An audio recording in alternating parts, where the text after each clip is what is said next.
به نام خدا. سلام.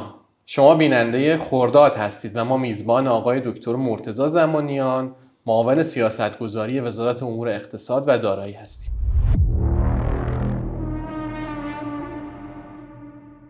پیش از شروع برنامه لازم شهادت رهبر بزرگ عالم تشیع رو خدمت همه بینندگان عزیز تسلیت عرض کنم و همچنین شهادت جمعی از مردم عزیز کشورمون رو هم تسلیت عرض کنم. آقای دکتر سلام عرض میکنم خدمت شما. سلام علیکم. بنده هم تسلیت عرض میکنم شهادت رهبر عزیزمون رو و مردمی که به شکل خیلی بیرحمانه‌ای در این ایام به شهادت رسیدند. انشاءالله که خداوند کمک بکنه و هرچه زودتر این جنگ با پیروزی ایران عزیز به اتمام برسه.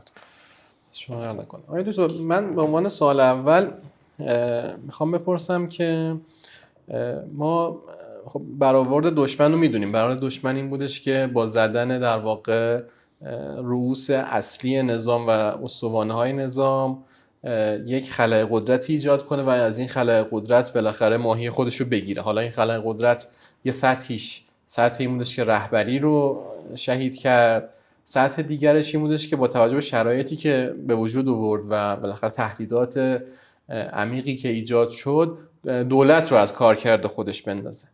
اما واقعیت اینه که اینطور حس نمیشه الان که کسی پشت فرمون نیست، یعنی شرایط داره تقریبا نرمال عادی، حالا با توجه به شرایط جنگی دیگه بالاخره نسبت به شرایط جنگی داریم یه شرایط نرمالی رو میبینیم. سوال اینه که چه اتفاقی داره پشت پرده میفته که بالاخره امور به صورت کلی در حال انجامه و اونجوری که دشمن فکر میکرد شیرازی امور از هم نپاشیده. بله، ببینید، به نظرم اتفاقات مهمی افتاد.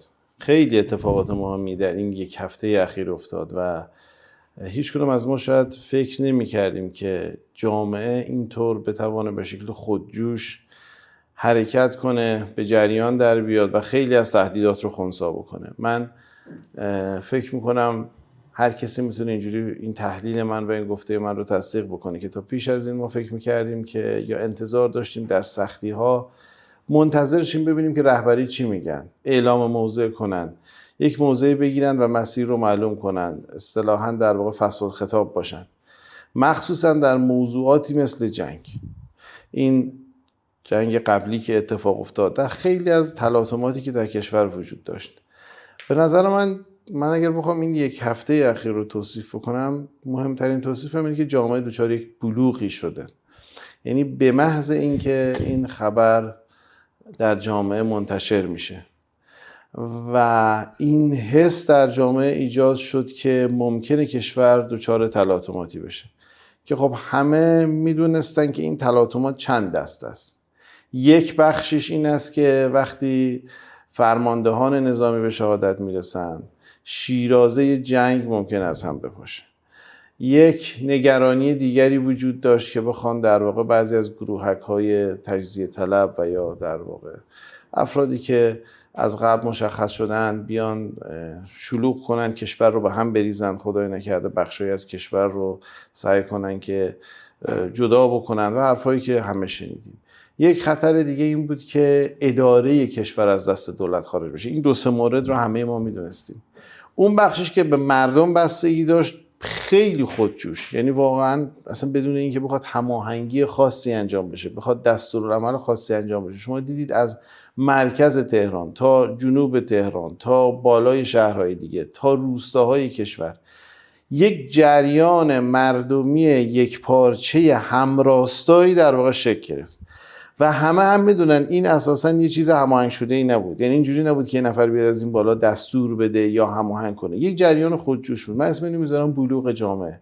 واقعا جامعه به یه بلوغی رسید که در نبود رهبری هم، در نبود اون دستور هم، در نبود اون فصل الخطاب هم، در عجیبترین و حادترین شرایطی که شاید بشه گفت پیچیده ترین شرایط لااقل بعد از انقلاب رو شاید ما داشتیم، اینجور یک پارچه اومد وسط و دیدیم که به یه معنای دشمن آشمز شد. دشمنی که تصور میکرد تو گفته‌های خودش بود 24 ساعت 48 ساعت بعد از شهادت رهبر انقلاب فکر میکرد که میتونه یک بسیجی ایجاد کنه، یک جریانی ایجاد کنه، هنوز هم نمیدونه که باید چی کار بکنه و روز به روز هم که میره ناامیدتر میشه و به نظرم میاد که تا همین نقطه هم احتمالاً کاملا ناامید شده از اینکه اون اتفاقات اساسی بخواد بیفته.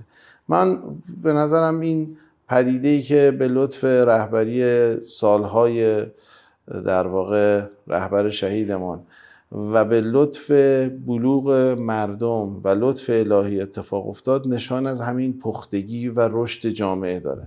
فکر می‌کنم به نوعی جامعه بیمه شده در مقابل این اتفاقات. انشالله که همینجوری ادامه پیدا بکنه و انشالله که در واقع با همین مسیر بریم تا خنثی شدن کامل توطئه دشمن. تو راجع به اون بخش در واقع اداره امور که شما فرمودید یا قسمتی که بیشتر مربوط به دولت میشه، بالاخره انواع اقسام مسائل به دولت مربوطه، هم از بخش‌های درمانی و پزشکی، بخش‌های مربوط به انرژی، بخش‌های مربوط به در واقع معیشت مردم. این الان چه اتفاقی داخل دولت افتاده؟ دولت داره چه جوری اداره میکنه؟ چون ما میدونیم که بالاخره جلسات دولت برگزار نمیشه، شرایط امنیتی برای رئیس جمهور و خیلی از وزرا خاصه.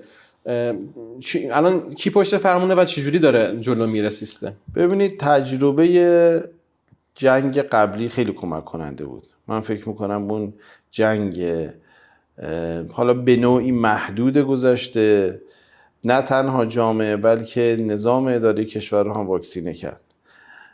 خب بعد از اتمام اون جنگ و رفتن تو شرایط تعلیق نه جنگ نه صلح همه میدونستن که این اتفاق ممکنه دوباره بیفته یا با احتمال خیلی زیادی، بعضی هم که میگفتن مطمئنا دیر یا زود میفته و خیلی فکر شد این مدته در بخش‌های مختلف دولت فکر شد و در مورد ساختار اداره کشور در دوره جنگ گفتگوهای زیادی انجام شد و برنامه‌ریزی مفصلی هم شد. خب در مورد خیلی از جزئیاتش به نظرم نمیشه و نباید هم الان صحبت کرد. انشاءالله بعدها و در زمانی که این تنش به اتمام برسه در موردش زیاد حرف زده میشه خواهد شد. اما به نوعی همون اتفاقی که در جامعه افتاد در بدنه اجرایی و در واقع اداری کشورم افتاد. دولت از اون حالت متمرکز دستور محور بوروکرات مبتنی بر بخشنامه و آیین‌نامه تبدیل شد به یک دولت فوق‌العاده چابک، به یک دولتی که هر کدوم از بخش‌ها با تفویض اختیار کامل داره کار خودش رو انجام میده، بدون اینکه شما نیاز باشه در واقع بری برای هر چیزی مسببه از بالا دستیت بگیری، دستور بگیری، ابلاغیه بگیری. تکالیفت از قبل از جنگ بهت ابلاغ شده، اختیارات کافی بهت داده شده و با دستورالعمل خودت میری. این دوره برای من خیلی جالب بود. خیلی از مقررات دست و پاگیری که همیشه و مداوم مانع انجام کارهای ما بود با مصوبات پیشینی که از قبل داده شد و اختیاراتی که داده شد از پیش پای در واقع مدیران برداشته شد. امروز دولت در واقع داره با همین دستفرمان حرکت میکنه، یعنی یک دولت به شدت چابک به نسبت گذشته خودش، به شدت تفویض اختیار شده، به نوعی که خیال همه ما راحته. اگر خدای نکرده هر اتفاقی هم در هر سطحی بیفته مشخصه که چه کسی بعدش باید چی کار بکنه، چه کسی در واقع چه اختیاراتی داره و از این جهت من فکر میکنم که ما لااقل هیچ نگرانی به نسبت مدیریت و اداره کشور در شرایط جنگ نداریم و هر در واقع توطئه‌ای هم دشمن بخواد بکنه، هر آسیبی هم بزنه، انشالله در این موتور در حال حرکت خدشه‌ای وارد نمیشه. در همین ایام هم دیدیم به هر حال جامعه با این شوک خیلی جدی مواجه شد. از همون فردای اون روز ما با جاهای مختلفی که لااقل خودمون در تماس بودیم و وظیفه داشتیم که با اونها در واقع تعامل کنیم، می‌دیدیم که کارا داره کاملا پیش میره و این هم عرض میکنم که شاید اگر دفعه قبل بود این شوک خیلی بیشتر به ما آسیب زد. دفعه پیش یه مقدار در واقع این قضیه تمرین شد و الان داره به خوبی اجرا میشه. از این جهت مردم هم خیالشون راحت باشه. برای خیلی از سناریوها فکر شده. البته جنگه، حتما درش آسیب وجود داره، حتما درش مشکل وجود داره، حتما درش محدودیت وجود داره، ممکنه اینها شدیدتر هم بشه، حادتر هم بشه، ولی لااقل در اینکه اینها چه سناریویی هست پیش روی ماست و در هر سناریو چه کسی چه تکالیفی داره اینها مدون شده، گفتگو شده، ابلاغ شده و انشاءالله اگر مردم هم همراهی بکنن که خواهند کرد، من امیدوارم که ما لااقل تا چندین ماه مسئله خاصی از این جهت نداشته باشیم. در واقع تصمیمایی که باید الان گرفته می‌شده چندین ماه قبل گرفته شده. از اون مهمتر تفویض اختیار شده. یعنی ما دیگه بدون کاغذبازی و بدون وزیر و دستور نمیدونم بالا دست هر کسی میدونه که باید چی کار بکنه و هر کسی هم معلومه به هر حال اگه براش مشکلی پیش اومد بعدش چه کسی باید چی کار بکنه، مدیران او باید خودشون چی کار بکنن. یعنی میخوام بگم که این در واقع توزیع مدیریت بزرگترین در واقع بیمه شدگیه که انشالله من یکی از معاونین رو میدیدم چند وقت پیش میگفت تازه ما شدیم وزیر و معاون وزیر، قبلش هی بعد میرفتیم و میومدیم و اینا، ولی الان دیگه اختیارات کافیه و واقعا میشه جلو رفت. ما سالها تو این مسیر غلط حرکت کرده بودیم که برای هر کاری باید 10 تا اجازه میگرفتیم، اما امروز در واقع اینجوری نیست و هر کسی واقعا داره مسئولیت میپذیره و مدیریت کار رو هم انجام میده. من اینم بگم شاید بد نباشه که به هر حال تو یکی دو روز اول حمله خب خیلی احتمال میرفت که خیلی از دوستان به شهادت برسن یا حمله اتفاق بیفتن. واقعا این روحیه نترسی که من در خیلی از افراد دیدم برام خیلی جالب بود. یعنی هیچ ابایی نداشتن از اینکه هر اتفاقی که میفته من تا هستم باید این کار رو انجام بدم و دارم انجام میدم. حالا شاید اون یکی دو روز اول شوکم خیلی سنگین تر بود. من واقعا امیدوار شدم و مطمئنم که در واقع از این جهت هم الحمدلله کاملا بیمه ایم و این افراد و این آدم ها دست فرمون رو محکم نگه خواهند داشت و اتفاقی هم ان شاءالله نمیفته. دکتر یه سری مسائل خب طبیعتا تعارضات بین دستگاهیه، یعنی بالاخره همیشه دو تا دستگاه ممکنه روی موضوع ذی‌نفع باشن و با هم نظرشون هم یکی نباشه که این معمولا در جلسات دولت تعیین تکلیف می‌شده. اینا الان به چه شکل داره پیش میره و در واقع تصمیم گیری میشه؟ ببینید دو تا رویکرد و دو تا پاسخ داره این سوال. یکی سازوکارهای، یعنی بخشی از اون سازوکاری که خود سازوکارهای حل اختلافات به این شکله، اما از اون مهمتر به نظر من روحیه‌ای که وجود داره. یعنی قبلا در شرایط عادی افراد بیشتر هدفشون در واقع مدیریت سازمانی خودشون بود. یعنی مهم این بود که این سازمان من و این مأموریت من در واقع من اینو پاسبانی کنم. امروز ما وقتی با خیلی از این دوستان صحبت میکنیم مثلا مسئله شون این نیست، مسئله شون این است که مسئله حل بشه. وقتی شما هدف کشوره و حل مسئله است به هر حال راهش رو پیدا میکنیم. ما تعارض داریم در مورد اینکه این منابع رو چطور مصرف کنیم، میشینیم واقعا آدم‌ها حس میکنن که الان این بخشش باید صرف این بشه، بخشش بشه فراسازمانی فکر میکنن. یکی گفتم این روحیه خاصی ایجاد شده، این روحیه مدیریت فراسازمانی باعث میشه که خیلی از مسائل با یک تلفن ساده حل میشه. من اغراق نمی‌کنم مسائلی که شاید ما در حالت عادی 1 ماه در موردش رفت آمد داشتیم با یک تلفن حل میشه. یکی از دوستان اینجا میگفت من باورم نمیشه و میگفت لطفاً یه مکتوبم بگیرید. گفتم بابا هم اختیارشو داری هم طرفدار تایید میده دیگه، انجام بده. میگفت نه من باز اصلا مگه میشه اینقدر امور در واقع خوب پیش رفته باشه. اینا ناشی از همون روحیه است که ما امروز دیگه نه سازمانی فکر میکنیم، نه در واقع جایگاه خودمون رو فکر میکنیم، نه اینکه فردا میخواد حالا صرفا پاسخگوی جایی باشیم فکر میکنیم. امروز وظیفه ما همه ما این است که مسئله کشور رو حل بکنیم و این به نظرم خودش این بوروکراسی سخت و خشن ما رو خیلی راحت داره در واقع هموار میکنه. آقای دکتر با توجه به این توضیحاتی که دادید و خب ما میدونیم که خیلی از حل مسائل دل بحران در اومده، یعنی اول به قول معروف یه سیستمی لای منگنه رفته و به خاطر فشاری که بهش اومده مسئله رو حل کرده و بعداً هم بالاخره این حل مسئله به کارش اومده. این در واقع توصیفاتی که شما دارید الان از دولت میکنید ممکنه که تبدیل به همین در واقع مفهومی بشه که من دارم میگم، یعنی این در واقع نظام جدید حکمرانی که تو جنگ و مجبور شدیم به سمتش بریم تبدیل بشه به یه در واقع یه الگوی تکرار شونده و بلند مدت که بعد جنگ بتونیم پیگیریش کنیم. بله خدا رحمت کنه سردار سلیمانی رو، شهید سلیمانی روشون جمله معروفش که دیگه خیلی همه شنیدن که در دل بحران ها فرصت ها ایجاد میشه که خودش فرصت ها چنین ظرفیتی رو نداره. ناظر به همینه. شاید خیلی از اینها رو ما قبلا اینجوری بهش فکر نمی‌کردیم. فکر می‌کردیم خب سیستم اداره همینی که هست دیگه، باید درگیر همین مسائل باشی و همین بوروکراسی‌ها باشید. این کاغذبازی‌ها دیگه جزء لاینفک اداره کشور. الان می‌بینیم که نه، لزوما خیلی از اینا اساسا قرار نبوده اتفاق بیفته. بدون برگزاری اون جلسات و جمع شدن‌ها خیلی راحت‌تر میشه تصمیم گرفت. چقدر وقت آدم‌ها رو می‌گیره، چقدر صرفه‌جویی میشه. ما خیلی شاید به نظرم از لحاظ روانی هم آدم‌ها راحت‌ترن، با اینکه در دوره جنگیم قبلا برای یه تصمیم ساده فشار روانی زیادی هم روی آدم‌ها بود. الان خیلی راحت‌تریم توی تصمیم گرفتن.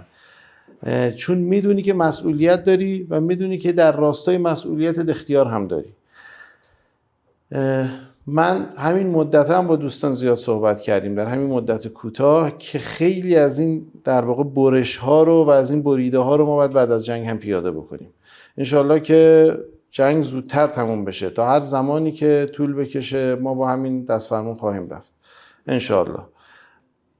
زمانی هم که این جنگ تموم بشه من فکر میکنم که ما این ظرفیت رو داریم که یک نظام حکمرانی اصلاح شده تری داشته باشیم. جنگ هزینه هایی داره، حتما این فرصت هاش به نظرم قابل استفاده خواهد بود. درسته.